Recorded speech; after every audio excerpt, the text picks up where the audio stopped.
Fala pessoal, tudo bem? Começando a nossa retrospectiva 2025 aqui no Aliar Investimentos.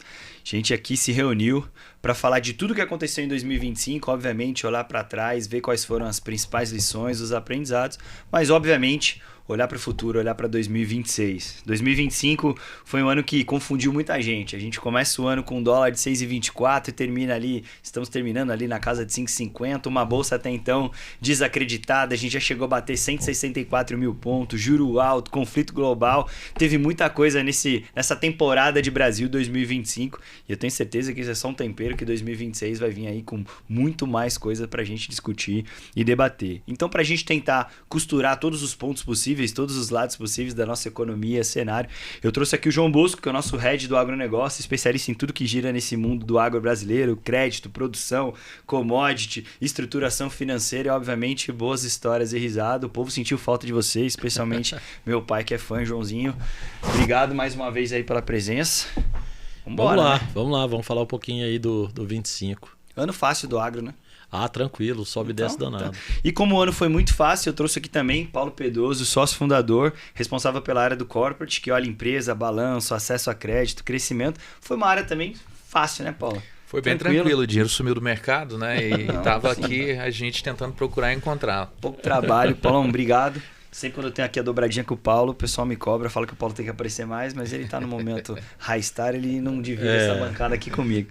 E eu vou tentar costurar um pouco do cenário global, falando um pouco dos Estados Unidos, zona do euro e China. Para não ficar um monólogo, a gente vai trocando aqui, batendo um papo, falando, né, tentando costurar e obviamente vamos complementando, né? Começando só alguns highlights que eu fiz aqui sobre os Estados Unidos, acho que a economia surpreendeu positivamente essa resiliência. A gente viveu esse primeiro ano de Trump, né? Até então, aquele momento que ninguém sabia ao certo o que ia acontecer, o Trump taxando todo mundo, o controle de imigração, e o Brasil estava ali no camarote, né? Só olhando de lado e falou, acho que não sobrou nada pra gente. Quando ele terminou de fazer os primeiros capítulos da lição de casa, ele falou, acho que tem um país ali que eu ainda não fiz nada, acho que eu vou dar uma mexida no doce ali, vou taxar, vou fazer algumas coisas, vou pôr um pouco de pimenta nas eleições, que é algo tão simples no Brasil, quase não tem complicação. A gente é lembrado até então, vemos como momento de taxação, isso impacta obviamente nas tarifas do Brasil e tudo isso mexeu muito, só que eu acho que o ponto que eu queria, né, fazer um link, e aí eu passo para o Paulo depois para o João,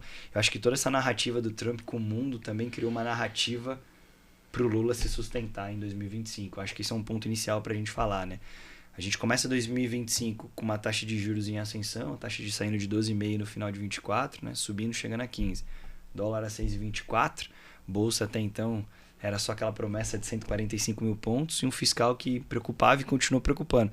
Mas até então a gente viu um cenário que o Lula, né, não tinha uma narrativa para se segurar. Não sei se vocês concordam comigo, mas eu costumo brincar e dizer para os clientes, eu acho que o Lula tem 3 grandes cabos eleitorais, né? O Lula, ele tem um cabo eleitoral que é o Jair Bolsonaro, outro cabo eleitoral que é o Trump e outro que é o Flávio Bolsonaro. Ele não precisa fazer nada. Esses 3 fomentam ali o movimento para ele. Você concorda, Paulo? Você acha que assim, toda essa retórica, toda essa narrativa de Trump ao longo de 25 gerou uma narrativa extra pro Lula se segurar, uma força extra? Acho com certeza, né? Assim, essa problemática que a gente teve nos Estados Unidos no início do ano, você teve lei Magnitsky contra o membro do STF, né? Então tudo isso faz com que o nome do país e o nome do presidente ele esteja nos holofotes dos jornais do mundo todo, né? Então com certeza você estando nos holofotes tanto para o lado positivo ou negativo, seu nome está sendo falado e para ele com certeza favoreceu. Eu acho que trazendo para o rural aqui, eu não sei, mas hora jogando xadrez e hora jogando truco, né? Que a gente não sabia o que o Lula estava fazendo, né? Exato. Eu acho que isso movimentou muito, né? A gente, por alguns momentos, assim, a gente via um governo até então meio desprendido de uma narrativa para se segurar. Então o Lula saiu de vilão para herói muito rápido. Peraí, tá vendo? Taxação, peraí que eu resolvo para vocês, vou eliminar a taxação da carne, do açaí, da banana. Alexandre de Moraes, peraí que eu tô indo ali para costurar, né? A gente viu um pouco disso, né? Assim, a gente tá fazendo isso agora, né, meio pro final de dezembro, e a história de Lula e Trump é totalmente diferente, né? A grosso modo, eles estão próximos, né? Viraram aliados, os caras estão conversando, estão se reaproximando. Você teve esse ponto também das terras raras, né? Que o Brasil tem 25%, praticamente 25% de todo o minério das terras raras que é utilizado para basicamente tudo que a gente está precisando hoje, né? Inteligência artificial, você pega as baterias dos carros elétricos. E Goiás é um polo, né, das terras raras. A gente tem a Serra Verde aqui em Goiás que está fazendo a extração. E é um jogo de xadrez, como o João bem disse, né? No Brasil, e a politicagem que a gente está vendo aí está muito em voga das terras raras e principalmente do dinheiro que isso pode trazer, né? A força política que isso pode trazer para todos os países envolvidos. Essa moeda de troca global das terras raras é que está ditando o ritmo. A gente vai explorar um pouquinho mais isso para frente, só para a gente... Vamos por partes aqui, que é muita coisa, né? Acho que para a gente até chamar o João aqui para o bate-papo e para essa primeira rodada. Paulo, não foi um ano fácil para o crédito. E se não é fácil para o crédito, imagine como difícil foi para o agro. Primeiro trimestre, recorde de RJ no agro. Segundo tri, recorde de RJ no agro. Terceiro tri, recorde de RJ no agro. Então a gente viu o agro num momento muito difícil. A gente viu o próprio Banco do Brasil saindo de um endividamento de 0,96% para 5%. O agro, que até então a gente sabe que essa força motriz, por muitas vezes foi trucado ali, falando, putz, e agora? Então foi muito difícil para você que recebe esse balanço, essa fonte, né, de busca de funding do agro. E eu tenho certeza que foi muito difícil pro João que está na outra ponta, né, ouvindo ali o produtor, a dor. Então, assim, queria que você fizesse um link disso, né? De fato, assim, esse momento do agro, assim, refletiu, obviamente, nessa tomada de crédito com o nível de taxa altíssimo. E você sentiu isso, né? Essa foi a leitura dos balanços que você viu e depois o João falar. Eu acho que assim, a gente teve um resultado ruim operacional para os produtores rurais e para empresas do setor. A gente teve uma tempestade perfeita também, falando de juros altos que iniciaram, todo mundo esperava que a gente ia entrar numa sequência de corte de juros lá atrás, ele voltou a subir, bateu a máxima, né, histórica aí da última janela, passou até governo Dilma, então em Selic de 15%.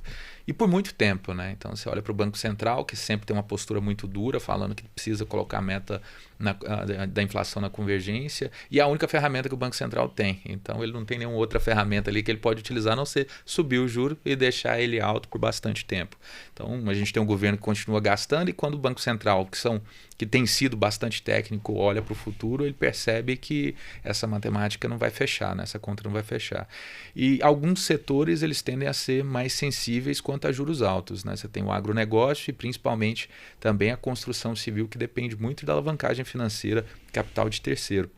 No agronegócio, a gente teve essa questão da crise, da liberação dos pedidos de recuperação judicial para produtor rural pessoa física, que antes a gente não tinha um volume, era só mais ali PJ, então isso impactou os bancos. O Banco do Brasil, principalmente, teve Caixa Econômica que resolveu entrar no agronegócio, deu um passo para frente e 3 para trás e saiu. Vários bancos saindo do agro. Então, juro alto, RJ, você tem o dinheiro que sumiu do mercado, né? Porque com juro de 15%, as pessoas começam a pensar 1, 2, 3 vezes antes de fazer qualquer investimento. Então foi uma tempestade perfeita para o lado negativo, para o setor. E ainda que o juro caia, comece a ser cortado aqui no primeiro trimestre do ano que vem, as cicatrizes elas são profundas, né? Então a gente vai ter que esperar bastante tempo aí para conseguir recuperar principalmente a confiança do setor e os números, né? Voltar a ter um setor superavitário. Mas, obviamente, que a tendência nesse ciclo é que passe, né? Quando a gente está no olho do furacão, a gente imagina que nunca vai passar, mas vai passar. João, trazendo você aqui para a mesa.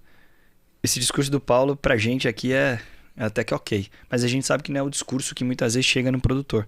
Eu não digo nem o discurso, eu digo que é o acesso, né? Você que faz...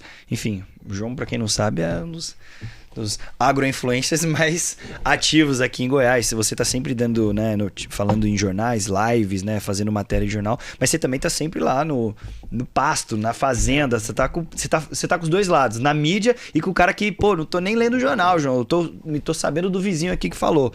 Para você do outro lado da cerca, qual que foi o sentimento? Como que você passou isso para eles? Qual que é o entendimento por outro lado da cerca disso tudo que está acontecendo? O meu dia a dia é esse, né? Assim, além de estar desse lado de cá, olhando números e olhando junto com vocês dentro dali o que acontece no mercado financeiro, eu sou produtor, né? No fim de semana, hoje sou cowboy do asfalto, né? Mas ainda sou aquele cara que vai para a fazenda e olha e vê que o setor não aguenta mais assim juros altos por tanto tempo, porque é um setor primário, é um setor, queira ou não queira, que é de produção, né? Assim, a primeira linha de defesa, eu acho, de qualquer país, que é a produção de alimento, né? Então, a produção de alimento ela tem uma importância muito relevante dentro de qualquer país.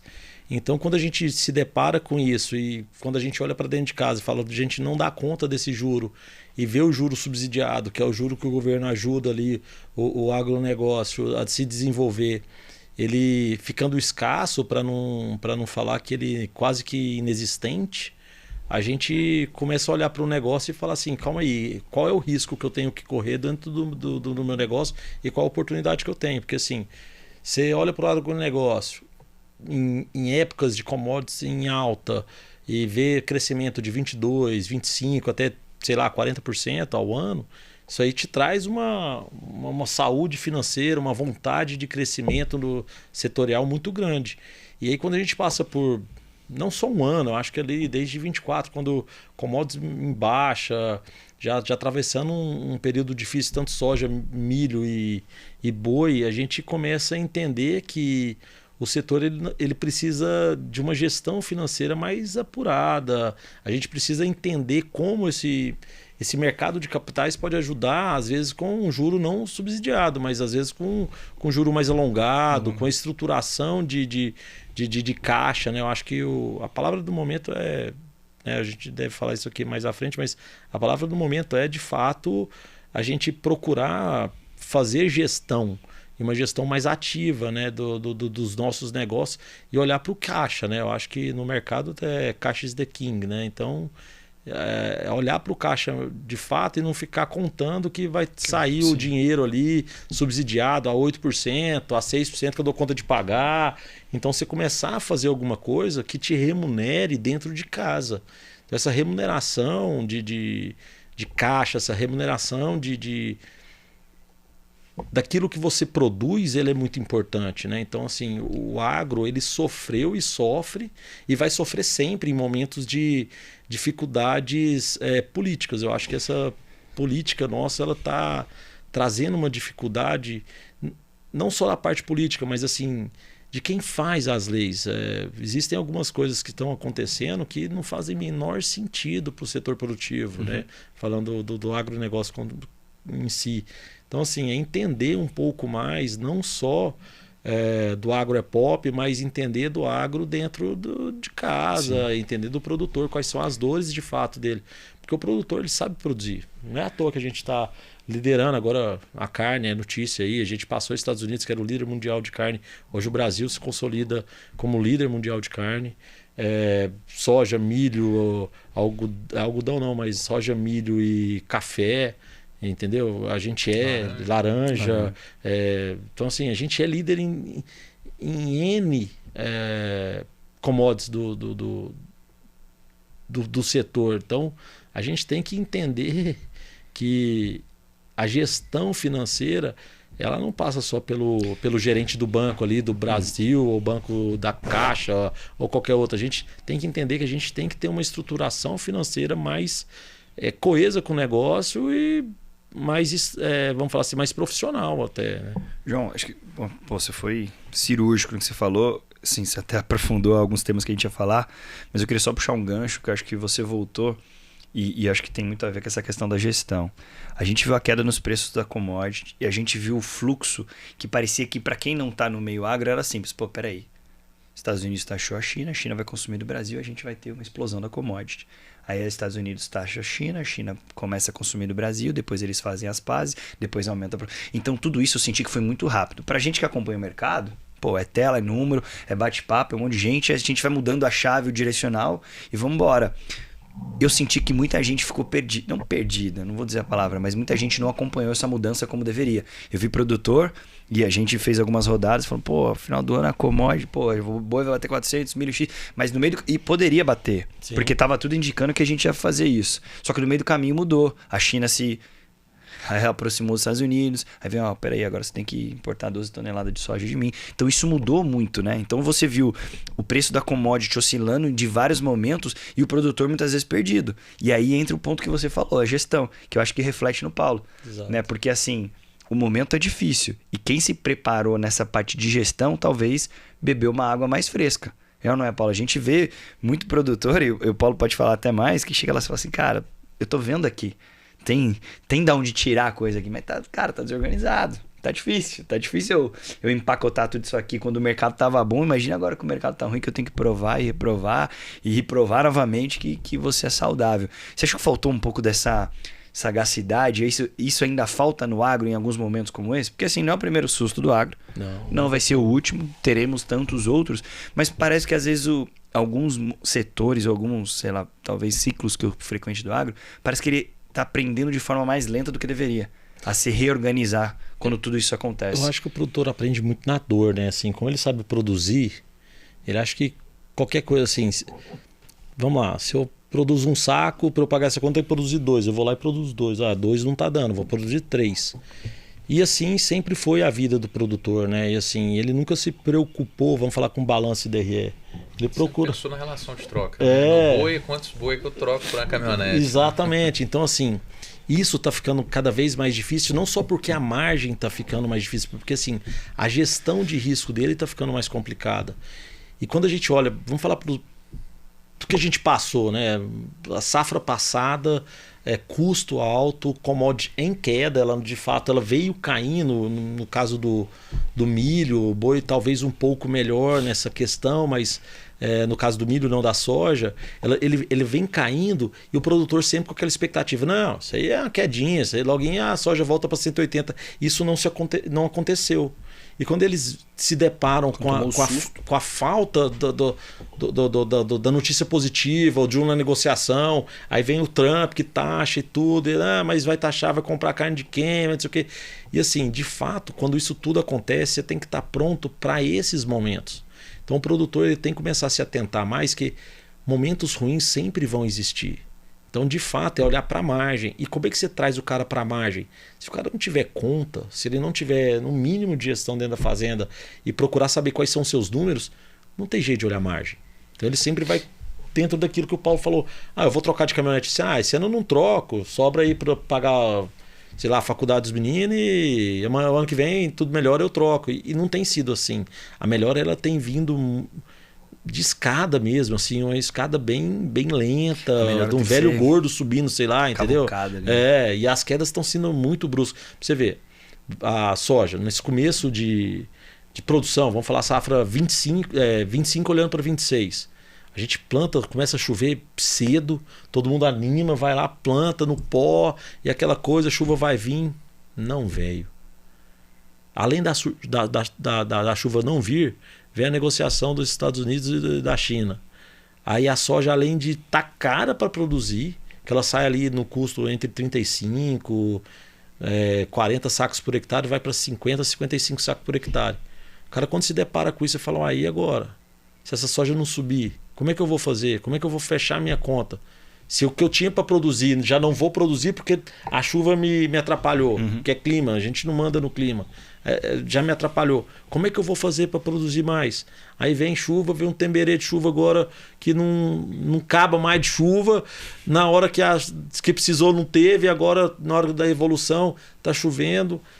E a gente fica naquela, assim, o produtor fica sempre na expectativa de algo melhor, que não acontece dentro daquilo que a expectativa dele queria ou que ele esperava que esperasse que acontecesse, não acontece e ele se frustra constantemente por falta da gestão de risco, por falta de uma visão mais global. Eu acho que essa visão global, porque assim, falando da soja agora, tirando um pouquinho o boi do assunto, mas falando da soja e do milho, todo mundo espera que o milho suba muito, porque a janela da soja foi pior e tal. Mas, cara, quando você olha a soja no Mato Grosso, a soja no Mato Grosso está indo bem. Setores, alguns lugares, faltou chuva e tal, mas assim, num contexto geral do país, a safra está indo bem. A chuva chegou, a Paraná choveu até demais e tal. Então, assim, quando você olha o contexto geral, a gente vive num país continental. Isso aqui, quando você olha tudo, não está assim, não está tão ruim.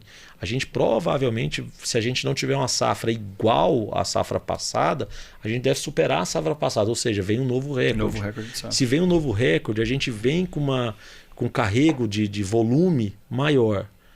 A China é uma excelente negociadora. Se ela tem que comprar 12 dos Estados Unidos para esperar a nossa safra entrar, eles vão com a conta-gota até a safra nossa entrar. Então vão ter vai ter um momento aqui que a safra dos Estados Unidos, que foi muito boa lá para eles, e a nossa aqui muito boa, vai chegar, vamos falar assim, vão chegar 2 armazéns muito cheios. E aí o chinês vai falar, ó, eu compro, mas o outro lado tá mais perto. Quem vai dar o desconto? É mais barato para mim, o prêmio aqui no Brasil tá caro, e quem vai dar o desconto aí que eu preciso comprar? Então a soja, ela me preocupa muito. Não estou pregando nenhuma tragédia, mas assim, de fato eu acho que o olho na soja, ela tem que estar muito, as pessoas têm que estar muito atentas a preços. Talvez o 120 não aconteça por saca, né? Talvez o 140 não aconteça por saca. Se não acontecer, você já negociou alguma coisa? Você já te garantiu de margem em alguma coisa? A mesma coisa o boi. E se o boi não bateu 400? Pô, e aí, Paulo, até trazendo o Paulo para isso. Então, assim, pelo discurso do João aqui, que a gente tem agro é show, agro é pop, agro é gestão.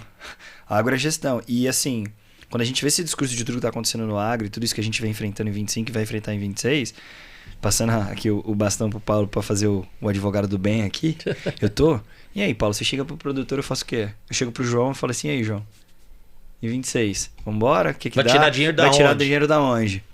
Paulo tá com o bolso fechado lá, fechou o zíper e falou, aqui, sem garantia eu não dou. Eu acho que assim, a dificuldade do produtor hoje é que as portas estão fechadas, né? Então ainda para aquele cara melhor estruturado, que tem garantias para dar, tá difícil. Então, acho que o ponto principal para 2026, está vindo essa nova safra, não arriscar tanto. Acho que 2026 vai ser um ano... Se 2025 foi um ano difícil, 2026 a tendência é que ele seja igual e que você, produtor rural, você principalmente ali consiga pelo menos fechar no 0 a 0, não se alavancar tanto. Porque a gente ainda vai continuar tendo um estresse no crédito, a gente vai continuar tendo um juro muito alto e não tem uma previsão de que haja uma luz no fim do túnel para 2026, a não ser talvez ali para o final, que a gente está falando da outra safra.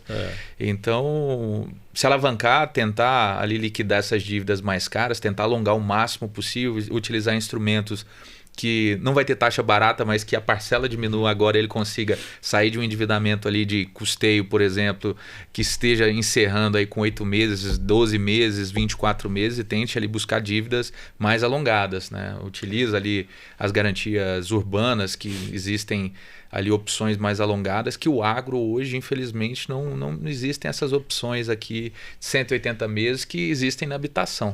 Né? Acho que esse suspiro de taxa, talvez, de juros que o agro espera, vai demorar um pouco mais do que... A gente viu agora o último discurso do Galípolo falando, né? E o fiscal preocupando muito. Então, se falava no primeiro corte já nos primeiros meses ali, tem casa já especulando que é no final do primeiro tri. Resumo da história, a gente encerra ali 2026 dentro do que eu entendo ali na casa de 12,25, 12,5, e o que é 10,5 para final de 27, não sei se esses 10,5 segura a conta do agro. Então, assim, a gente vai viver um higher for longer, né, que a gente fala no mercado, taxa alta por mais tempo, e tá machucando.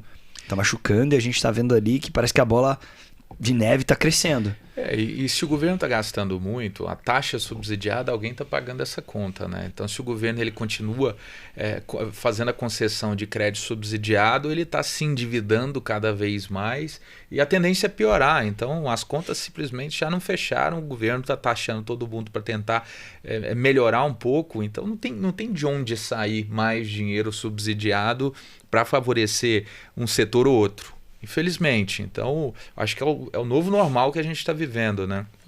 Eu acho que o produtor tem que aprender a ser superavitário, né? Eu acho que assim... Ter reserva. Ter reserva, né? Assim, é começar a entender que não é crescendo a área que ele vai melhorar a sua receita. Ele tem que ser, agora mais do que nunca, mais eficiente dentro da sua própria área do que buscar alavancar. Eu acho que a reestruturação de crédito, eu acho que é a bola da vez. Eu acho que para o agronegócio essa reestruturação de crédito ela é muito importante. Ela vem com formato onde fundos, não só bancos, mas onde fundos estão com apetite. A gente vê que fundos têm apetite para quem é organizado, para quem tem a gestão mais afiada. eles já vão participar e vão beber dessa água limpa, né? E eu acho que 26 é periquitinho no arame, agarrado mesmo, para entender como que vai funcionar esse ano político. O ano político em si, ele traz estresse. Ele traz estresse de taxa, ele traz estresse político, ele traz estresse de todos os lados que você olha no mercado, ele traz estresse. Porque seja um ou seja outro, um vai gastar mais, outro vai tentar cortar mais, mas no corte ele tem que pagar conta que não dá para sobrar para emprestar para ninguém, entendeu? Então assim, o agronegócio ele vai passar por eu acho que assim, vai apurar. Vai separar o joio do trigo, assim, os bons dos maus. Quem sabe de fato tocar o agronegócio e vive desse negócio, eu acho que ele vai ter uma oportunidade muito grande para se provar que ele de fato é e vive do negócio. Então assim, o boi mesmo, a gente está vivendo um ciclo de alta. Ele vai acontecer, essa alta vai acontecer. Só que ela vem da forma que a gente entende que paga as contas, porque é o seguinte... O poder de compra do brasileiro está diminuindo. A alta vem, não sei se é do jeito que ele quer, entendeu? né? Aí eu vou e coloco o boi a 400. A picanha é quanto? É R$400 o quilo? Quem que compra num salário mínimo de 1.800, R$2.000? Quem que vai comprar essa picanha de 400? Você entendeu? Então assim, existem algumas coisas que a gente... recorde, estamos batendo recorde em tudo. Falando de boi é recorde de exportação, então o boi está assim, a bola da vez é o boi. Mas espera aí. O boi é a matéria-prima que a gente mais consome. O brasileiro consome cerca de 28 quilos a 30 quilos per capita de carne vermelha. Eu puxo essa média para cima. Eu acho que eu tô... Então, como é que você puxa essa média para cima? cima? Entendeu? Como é que você puxa essa média para cima? Não tem jeito. Entendeu? Então, assim, ou o poder de compra melhora, coisa que eu não vejo num curto prazo, ou o produtor tem que começar a entender que ele tem que se proteger de oscilação, ele tem que se proteger de momentos de taxa de juro complicada, ele tem que aprender a se endividar melhor, porque assim, se endividar a 8%, a 6%, cara, eu nem chamo de endividamento. Assim. E o ponto principal, quando a gente atende famílias, grupos econômicos na Aliar, a gente fala muito de diversificação, né? Então, quando o empresário ele é muito forte na empresa dele, mas na pessoa física ele é muito fraco. Exato. E o produtor rural a gente trata como se fosse uma empresa, e ele é o contrário, né? Ele enfia tudo na fazenda, quando sobra um dinheiro ele compra mais terra, ele não pensa em diversificação. E a gente fica lutando a todo momento com os empresários, falando assim, olha, a sua empresa ela precisa ficar forte, mas sua pessoa física também precisa ficar forte, você precisa diversificar. Que seja, não gosto de mercado financeiro, compra imóvel, faz um loteamento, faz qualquer coisa, mas assim, não fica com todos os seus ovinhos ali na mesma cesta. Aí é outra dor do agronegócio, o Paulo está falando. Cara, a quantidade de pessoas de segunda, terceira geração que não vão tocar um negócio. Então a sucessão no agro, ela está acontecendo de uma forma muito rápida, muito dolorosa, e que as pessoas não entendem que para suceder, para continuar, você precisa de uma sucessão, porque eu acho que eu já falei isso mais de uma vez, mas eu aprendi isso com um grande amigo que é o Ricardo, que é o seguinte, o produtor rural era da tarde. Quantas pessoas você vê que estão no agro aí, que o patriarca de 80, às vezes 75, 80 anos, está tocando o negócio. O cara já está com 60, ele não tem o mesmo pique para continuar o negócio do pai. Então ele tem que passar para uma geração para trás. O rapaz de 30, 35 está chegando. Só que o de 35, 30 chegando, às vezes está no mercado financeiro, às vezes é médico, advogado, engenheiro, não quer. Às vezes está fazendo uma startup aí de AI e o cara fala, não entendo de boi não quero não. Agora fazer uma AI que vai pesar o boi sem ter que ir no curral tá cheio. Eu acho que também assim, você tem a questão do ciclo do mercado, né? Porque é doloroso você estar num segmento que é extremamente cíclico. Quando a gente pega commodity, a gente vê outros setores também, petroquímico com Braskem assim sofrendo 2, 3 anos assim de margens negativas. Imagina se acordar, passar um ano inteiro, você tá apanhando aquele ano inteiro, você entra no segundo, ainda continua apanhando, vem o terceiro ali, você não sabe se vai melhorar ou se pode continuar. É muito tempo pro ser humano mesmo aguentar tanta porrada contínua. Óbvio que depois muda o ciclo, mas essa questão dos ciclos ruins, eles têm ficado mais prolongados e os ciclos bons, eles têm ficado mais curtos. E isso é o psicológico, o emocional, muito mais do que o racional, né? A gente fala muito de bolsa de valores ali, quando o cara é conservador e vai se aventurar na bolsa de valores, ele só gosta quando sobe. Aí quando vem uma pancada aqui, ele volta tudo, fala até de voltar para poupança para não perder. É igual o cara que mexe com boi. Eu sou conservador. Eu falo, o cara que mexe com boi é o cara menos conservador que tem, o mais louco que existe. Ele compra aqui, não sabe por quanto ele vai vender amanhã, enfia milho, soja na boca desse bicho e não sabe por quanto vai vender lá. Então assim, o ser conservador, de fato, no agronegócio, é entender. Eu acho que essa pauta do Paulo aí, ela é essencial para o cara sobreviver no agronegócio. Entenda o ciclo. Entenda o ciclo. Porque se você está passando por um ciclo de baixa, que é a soja, ela vai melhorar. A gente já sabe que os Estados Unidos, o USDA já tem falado que vai diminuir a área de soja plantada, vai aumentar a área de milho. Ou seja, milho deve sofrer um pouquinho. Soja deve melhorar. Falando do Brasil, né? Olhando o global. O boi está passando por um momento único, acho que a gente vai ver no boi assim, são pouquíssimas vezes que eu acredito a gente vê isso. Os maiores players do agro, da parte de commodity de carne, de proteína vermelha, eles estão passando por diminuição de rebanho. Falando de Austrália, Estados Unidos. Né? Então, assim, quando você olha isso, olha a oportunidade que o Brasil está tendo. O Brasil não está se consolidando como o maior player, né, nesse setor só porque ele é muito bom. Não. É porque tudo tem conspirado para que o setor se torne o melhor setor dentro dessa atividade. Se está tudo conspirando para isso, cara, o que a gente pode melhorar na parte de gestão? O que a gente pode melhorar na parte de caixa? Porque o ciclo de baixa ele vai acontecer. Ele vem, ele está ali, é uma estrada. Você subiu aquela serra, ela não fica só subindo, ela vai descer. Então, como você está se preparando para isso? Nesses momentos, você está aumentando. É tipo assim, o boi, você troca um boi gordo por 2 bezerros. Você continua aumentando essa exposição a risco, ou você pode pegar a exposição a risco e diversificar em outros setores. Olhar para o seu portfólio dentro do mercado de capitais e falar, beleza, aonde está bom agora? É petroquímico, é energia, é saúde? Aonde que eu vou? É banco? Com taxa alta, o banco sempre está bem, né? Então, assim, entendeu? Então, assim, olha para o caixa, olha para o seu negócio e diversifica ali dentro. Todo mundo sabe a história da cesta, não deixa os mesmos ovos, tudo numa cesta só. Então, eu acho que o agronegócio está passando por esse momento de estruturação financeira, de racional financeiro do agronegócio como um todo, entendeu? Você vê o leite, o que o leite está sofrendo, cara. Assim, é surreal o que o leite está passando. Então, já tem tempo. Entendeu? Né?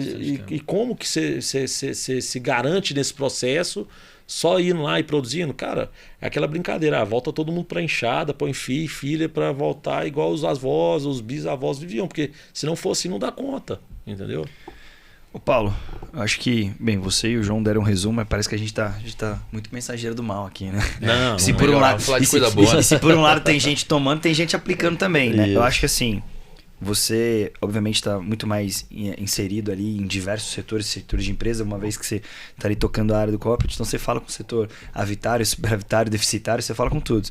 De um lado a gente tem alguém que a faca tá caindo, né, e quer segurar, e tem gente que está esperando a faca cair no chão, pegar ela e cortar um pedaço do queijo. Obviamente tem oportunidades também em 2026 para quem se reestruturou. E eu vejo que quem é estruturado, quem está organizado, quem tem um planejamento financeiro, está colhendo também oportunidades. Se a gente fosse falar um paralelo, e vou pedir isso também seu, João, pulando um pouco do crédito, falando para o nosso cliente ali, que também é o seu cliente do crédito, mas está com o dinheiro no bolso, que fez a lição de casa. Paulo, para 2026... Você que está vendo os setores, talvez eu quero que você puxe esse gancho. Você que está falando com as empresas, vendo os setores, você está falando, pô, alguns setores aqui eu estou vendo legal e esses são setores emissores de dívidas, de bondes, IPO, seja o que for. Alguns setores ou alguns ativos, algumas classes que eu falo assim, cara, aqui eu vejo oportunidade, eu acho que isso aqui ainda surfa um momento legal em 26, porque a taxa continua, a inflação está arrefecendo. Alguns highlights aí para 2026 que você está observando, que você está batendo papo com os empresários, falando, cara, aqui eu acho que faz sentido a gente colocar um dinheiro que isso aqui passa um pouco melhor em 26 e a gente consegue galgar ali para 27. Eu acho que assim, a gente teve esse momento de crédito, enfim, os bancos estão fechando a torneira, mas por outro lado a gente tem uma entrada muito forte dos FDICs no mercado, né? Então os FDICs, os FIAGROS, falando do agro aqui, até complementando um pouquinho daquela fala do agronegócio, eu acho que os FIAGROS eles entraram no mercado justamente para trazer mais profissionalização para o setor. Então, quando um FIAGRO entra para dentro de uma fazenda ali e resolve emprestar seus 100, 150 milhões ali para um produtor, é justamente para falar assim, olha, deixa eu te ajudar a fazer a parte que você não sabe. E isso, a tendência de longo prazo é que o setor ele melhore e tenha mais eficiência nos próximos anos, né? E falando de oportunidade, eu acho que os FDICs entraram nessa seara positiva para investidor. Hoje o investidor, pessoa física, ele consegue fazer aportes em FDICs justamente por se tratar de uma profissionalização do mercado de crédito fora de banco, né? Então de banco, quando você tinha a opção ali de fazer investimentos, era no CDB daquele banco e o banco obviamente ele trabalhava com seu dinheiro emprestando e ganhando o spread da diferença. Os FDICs você tem uma remuneração um pouco maior, são grupos de pessoas ali extremamente profissionalizadas para trabalhar com crédito. Então, a percepção ali de ter uma carteira mais diversificada, de emprestar dinheiro ali através de FDIC, eu acho que veio para ficar, até pelo diferimento fiscal que o instrumento continua tendo. E principalmente ali pela capilaridade, né? Normalmente os bancos eles vão entrar nas empresas maiores, os FDICs conseguem entrar naquele middle market ali que é pouco explorado. Então é uma classe de ativo de renda fixa que veio para ficar e que eu acho que tem muito potencial.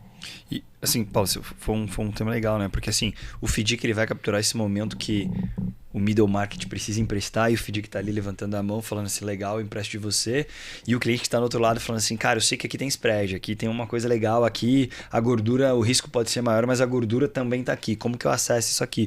E acessar isso, né, acho que nos últimos anos a gente vê essa crescente dos FDICs, né, e o acesso ao FDIC se tornou mais fácil, né, hoje. Eu sou da época que para você acessar um FDIC era 1 milhão. 1,5 milhão, 2.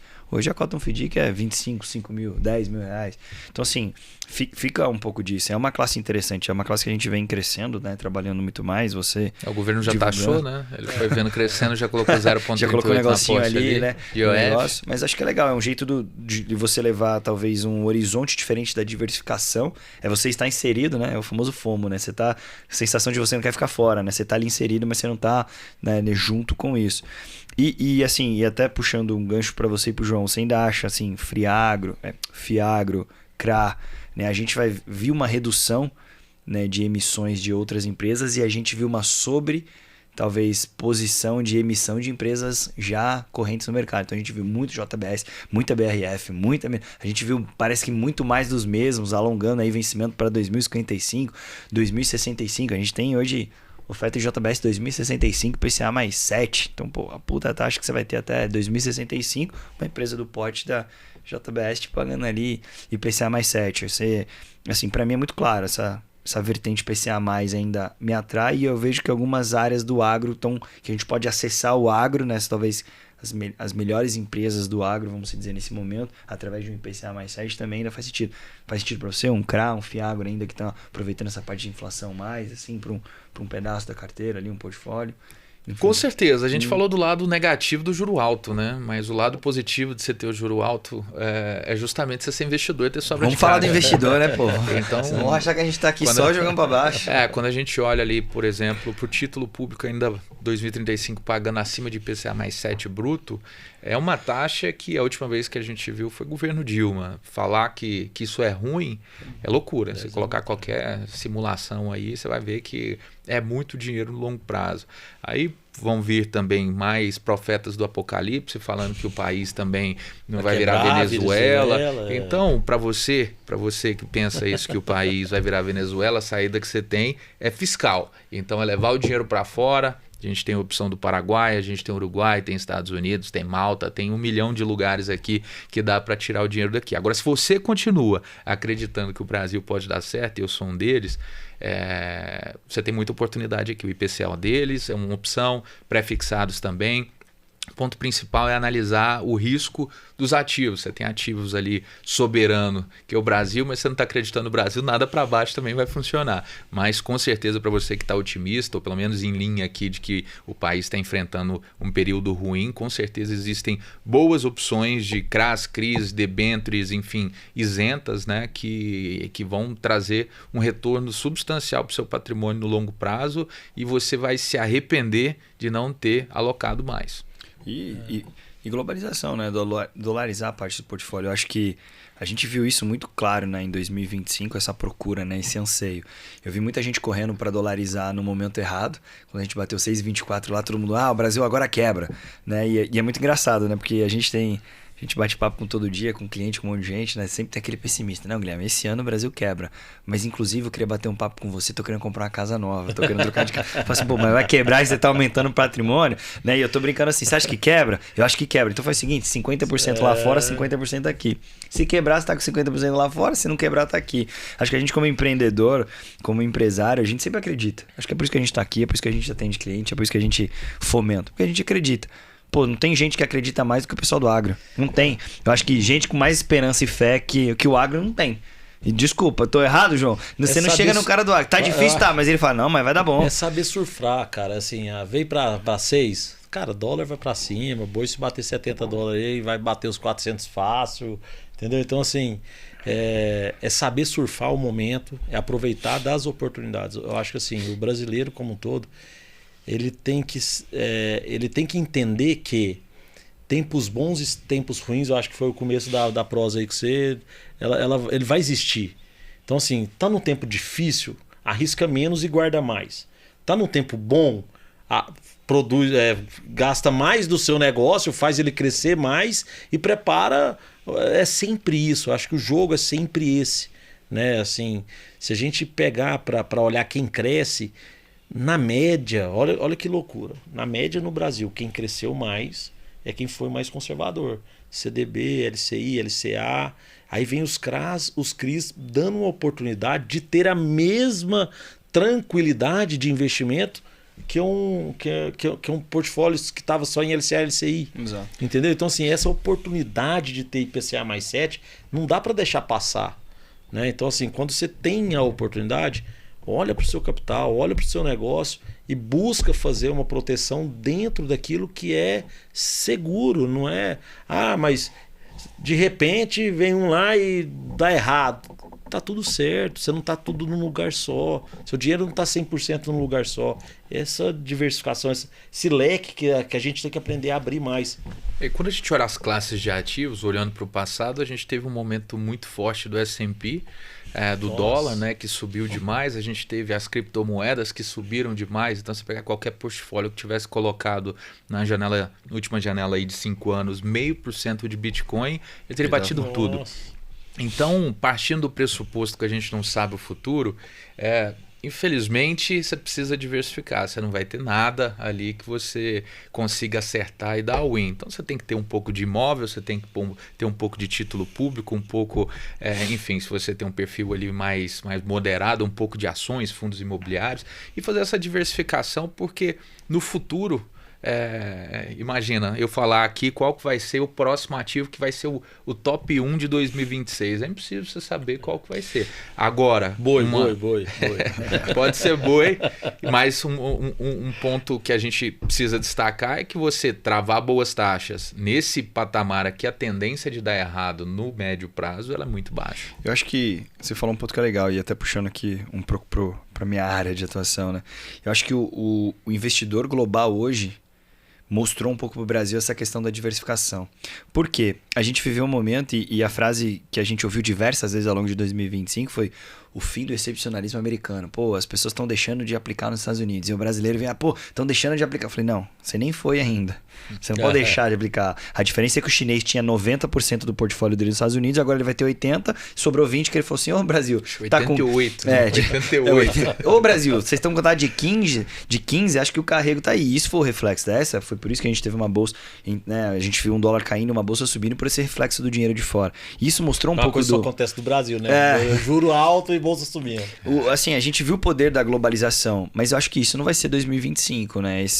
Eu acho que assim, a diversificação em 2026, ela vai herdar o que a gente viu em 2025. Grandes nomes que eram nomes unânimes no mercado, em setores passando por dificuldade, quebrando fraude fiscal. A gente viu grandes players do mercado dando taxa, não vou dizer taxa grátis, né, mas dando aquela taxa extra. Então, assim, a diversificação, ela vai vir como ela deveria ser feita sempre, mas ela vem em 2026 carregada de muito estudo. Eu acho que até o próprio, assim, a gente fala assim, o povo agora vai parar de pôr o dinheiro nos Estados Unidos. Eu acho que assim, o pior momento talvez dos Estados Unidos, finalizando aqui o shutdown e tal, a gente já viu, e assim, eu acho que o dólar volta a ser a primeira opção já em 2026 de novo, o que não aconteceu em 25. Por isso que a gente viu diversas outras economias emergentes, né, dando uma performance. Então a gente vê que esse poder de diversificação, ele se torna prioridade, mas mais do que diversificar é analisar de fato o risco. Eu acho que a lição de casa deve ser feita muito mais atenta do que a gente fez em 25. Puxando o último gancho até falando, acho que uma prova disso é a inteligência artificial. A gente tava há 2 anos atrás não falava, agora a gente só fala disso. E aí tem gente que mal veio e tá falando, não, é uma bolha. Bolha, peraí, gente, calma aí. Não é ouro. Bolha. Enfim, esse ano foi ouro, prata explodiu. Então sempre vai ter aquele cavalo que vai despontar. Inteligência artificial, a gente teve os momentos de cada classe de ativo. Então a diversificação é o que salva. E assim, acho que a gente falou bastante coisa, e aí, obviamente, a gente tem que falar um pouco de 26, e não tem como a gente falar de 26 sem falar de política, né? Eu acho que a gente vai ter um ano de Copa do Mundo, eleição, carnaval, 11 feriados em dias úteis. Mas não pode tirar férias. Atrelado a uma população que tem memória curta, né? Se o Brasil ganhar a Copa, então o povo não quer nem saber quem que vai ser. Se é Lula abençoa. 4, se é Tarcísio 1, se é fazer Flávio Bolsonaro, né? Se a arroba do boi tá 400 ou não, mas tá cara picanha, mas o Brasil é campeão, vambora. Não tem como a gente não falar, né? Acho que 2026 tá ainda muito nebuloso do ponto de vista da gente findar algumas coisas. Eu falo com alguns clientes de fora e eles falam, pô, Guilherme, pra mim, eu vejo a esquerda unida, seja como for e como a gente entenda, e eu vejo a direita descentralizada. 4, 5, 6 candidatos, possíveis candidatos, eu não sei se eles vão todos se apoiar, se não vão. Só que pra gente, por esse lado aqui, como planejador financeiro, acho que a gente fala assim, cara, o que a gente faz? Como que eu levo isso? E aí entra o que a gente fala, né? Entra o planejamento, entra a nossa política de investimento, entra falar assim, pô, peraí, se é Lula 4, como eu faço? E o se ponto é que Tarcísio 1. até complementando, Guilherme, que o investidor ele precisa olhar para a vida dele e pensar, se o Lula for reeleito para um Lula 4, isso vai te quebrar? Isso vai te quebrar? Se o juro permanecer a 15% por mais 2 anos, isso te quebra. Se o Brasil virar Venezuela e tiver um confisco aqui, prender seu dinheiro todo aqui, ele te quebra. Então você tem que começar a analisar os riscos da sua vida e ver ali se você está eliminando o risco de ruína, de não quebrar. Que esse que é o principal ponto, não quebrar nessa vida. Porque sempre a gente vai ter diversos riscos ali tentando atacar o nosso patrimônio, a nossa vida.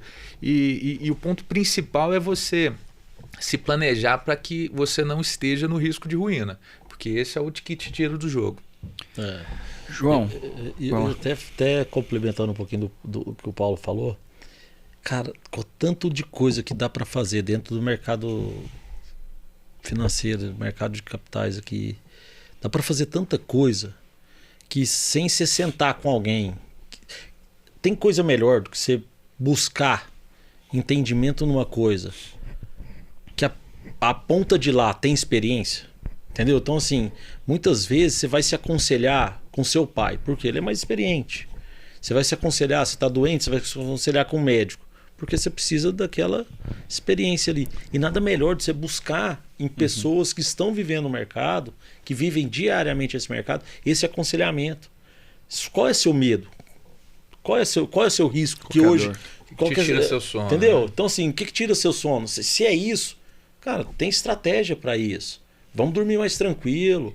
Vamos aproveitar melhor Salvador. Vamos aproveitar melhor Caldas Novas. Entendeu? Então, assim... esses momentos de estresse, eles trazem muita ansiedade pra gente, né? Então, quando você se planeja, você começa a analisar os seus riscos e diminuir esses riscos cada vez mais, você fica mais tranquilo. Porque às vezes a gente olha pro mercado financeiro e só pensa em ganhar.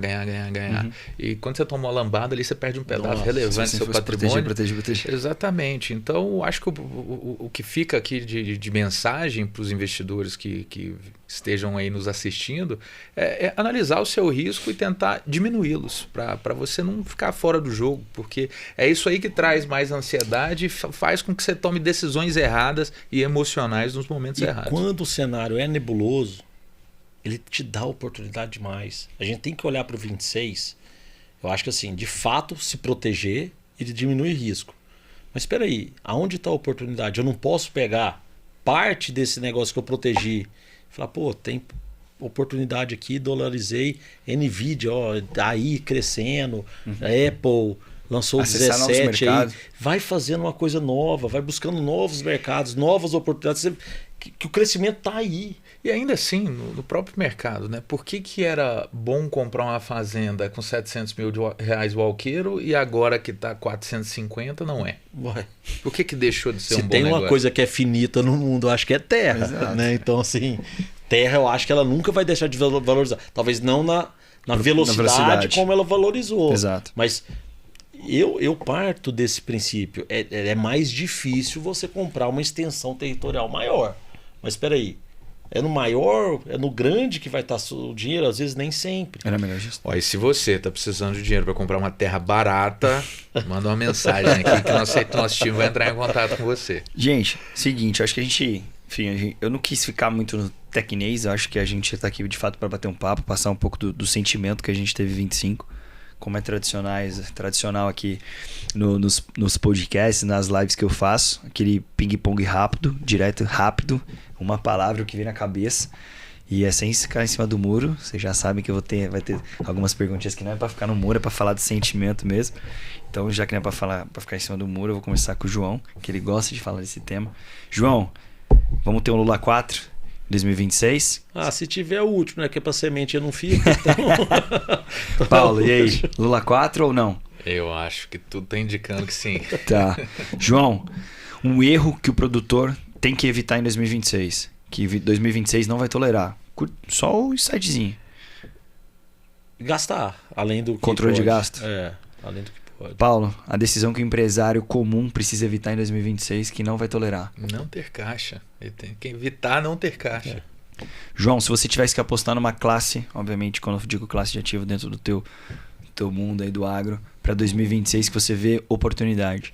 O boi vive um bom momento e eu acredito que o 26, 27, exatamente por tudo aquilo que você falou, Copa do Mundo, Carnaval, política, em anos políticos, a arroba do boi ela responde historicamente, tá? Nos últimos 15 anos, ela vai te responder entre 15% e 30% de alta, de ter um upside de dar conta de fazer isso. Então você olha para arroba 300, você põe aí 12%, sei lá, 15%, entendeu? Para Paulo é mais difícil, então vou dar uma colherzinha de chá. Paulo, não vou dizer duas classes, duas classes aí para 26 que você ainda vê gordura aí que... Eu vou tirar a principal, essa é a dica, tá? Renda fixa isenta de imposto de renda. Isso aí é o último almoço grátis que o governo ainda está te dando, tá bom? Faça a sua holding para não ser tributado nos 10% extra. Comigo, tá? Fala com a minha área aqui, a minha área do offshore, o Wealth Management, a gente tá lá. E aí, João, Brasil, 2026, ganha a Copa ou não? É sim ou não? É sem ficar em cima do muro? Não. Não. Paulo? Ganha. Churrasco, comer carne, vai ganhar. Pô, vendo? Flamengo assim, se fudeu. O que você acha mais fácil? O Brasil ganhar a Copa do Mundo ou um Lula 4? Ia ficar muito fácil essa. Não quero responder essa, pula. Gente, obrigado. Acho que a gente tentou dar um resumão. Vou abrir aqui pro recado final. Paulo, quiser dar um recado final aí, tanto pro o cliente aliar, para o investidor aliar, para quem está olhando a sua área de corporate. Mas um recado, assim, acho que a gente brincou, a gente falou, pô, fomos o mensageiro do mal aqui no começo, mas a gente está aqui também para dizer, a gente teve muita oportunidade em 2025, a gente colheu muita coisa, a gente colocou dinheiro no bolso de muito cliente que estava organizado, e o cliente que não estava organizado a gente ajudou a organizar, o produtor que chegou desestruturado a gente ajudou a estruturar e falou assim, ó, é por aqui que vem, é por aqui que a gente vai, esse é o nosso papel. Eu acho que o planejamento financeiro, a política de investimento, a gestão 360 não é luxo hoje em dia, é necessidade, principalmente com o que 2026 está nos guardando aí de mudança de reforma tributária, uma série de coisas. Então, um recado final aí pro investidor, pro seu cliente, para quem te segue aí, aquela mensagem final. Assim, se você, investidor, está cheio de dúvidas em relação ao tributário, onde se proteger, principalmente se leva dinheiro para fora, se mantém aqui, busque o nosso time, a gente vai, sem nenhum tipo de conflito, analisar a sua vida e trazer a melhor solução. E diminuir a sua ansiedade. Esse é o principal ponto. Assim, ter boa informação, ter bons profissionais ali para poder te acompanhar, diminuir a ansiedade e tomar as melhores decisões. Melhor do que caneta do Monjaro é o Paulo. Ele reduz a ansiedade das pessoas. João, recado aí pro produtor, pro agropecuarista, pro fazendeiro, pro cliente nosso do agro que está entrando aí em 2026 com a gente aqui de mão dada. Recado rápido aí para ele do que a gente tem de mensagem final. O que eu posso falar de mensagem final é o seguinte, dentro do que a gente faz, o que a gente se propõe a fazer dentro da Aliar, é olhar menos para taxas e olhar mais para serviço, né? Eu acho que a Aliar ela tem um portfólio de serviço muito robusto, com pessoas capacitadas para fazer a gestão do seu negócio junto com você, te mostrar oportunidades que às vezes a gente não enxerga da porteira para dentro, né? Então a porteira para fora ela tem muitas oportunidades. Estar com pessoas competentes e confiáveis, eu acho que isso é muito importante dentro de um primeiro passo para acesso desse mercado de capitais que é vasto, né? Então assim, se tem um recado que eu tenho para dar é gestão, né, dentro das propriedades, dentro do seu patrimônio e gestão de risco, né? Eu acho que a gestão de risco dentro do agronegócio ele vem crescendo, principalmente falando da turma aí do boi aí, ela vem crescendo bastante. Tenho muito orgulho de participar disso e fazer bons e grandes amigos nessa gestão de risco e olhar mais, né, para essas oportunidades que o mercado de capitais oferece, e a Aliar tem muita competência para trabalhar isso junto dos produtores, né? E quem olha só taxa cai em pirâmide financeira, então toma cuidado. Gente, acho que... Vai no Tigrinho, vai pro Tigrinho. Não quer mexer com bolsa, vai no Tigrinho, beleza. Gente, acho que 2025 ensinou pra gente que acho que patrimônio não se constrói com aposta. Exato. Se constrói com estratégia, disciplina, política e visão de longo prazo. E a Aliar tá aqui para empacotar tudo isso, né? Seja globalmente, empresarialmente, no agro. A gente está aqui para ajudar, para fundar esses alicerces, esses pilares. Foi um ano muito incrível para a gente na Aliar em 2025. A gente brinca, a gente fala, mas em meio a tantas coisas, acho que a gente fez um ano espetacular. Foi bom. Espero poder estar junto com vocês, que são meus amigos, meus sócios, que a gente faça um 2026 para você que é nosso cliente, para você que nos acompanha, muito melhor do que foi 2025. Foi difícil, vai ser difícil, mas esse é o papel. A gente cresce na dificuldade. Eu acho que o brasileiro, empreendedor e investidor e agropecuarista, a gente se moldou assim, é na pancada, é na paulada, é na carga tributária, mas a gente se reinventa, a gente se readapta, e esse é o poder. Acho que essa é a magia do Brasil. Quando a gente trada com todo mundo tá ali na linha do caos, a gente acha um momento, alguma coisa e faz, e para todos esses momentos a gente está aqui para dar esse alicerce, esse apoio, né? Essa gestão 360 para o cliente. Então, obrigado você, nosso cliente que nos acompanhou ao longo de 2025. 2026, a temporada Brasil vai vir recheada. Então, nos acompanhe nas nossas redes sociais, acompanhe Paulo Pedroso na rede social dele, J. Bosco Bittencourt Júnior, para você que é agropecuarista, quer saber tudo do agro, acompanhe o João. O Paulo tá sempre ali fomentando muito as redes, colocando muita informação, é muito assunto, é muita coisa pra gente dividir, então a gente tenta usar as nossas mídias ali para fomentar o máximo de assunto, porque às vezes sai uma manchete meio-dia, o cliente já quer saber qual que é a nossa opinião e não tem como a gente falar com 5 mil clientes que a gente tem hoje na Aliar, então a gente vai lá, aposta, então nos acompanhe que a gente, ao longo do dia 26, prometemos municiar vocês mais ainda de informação.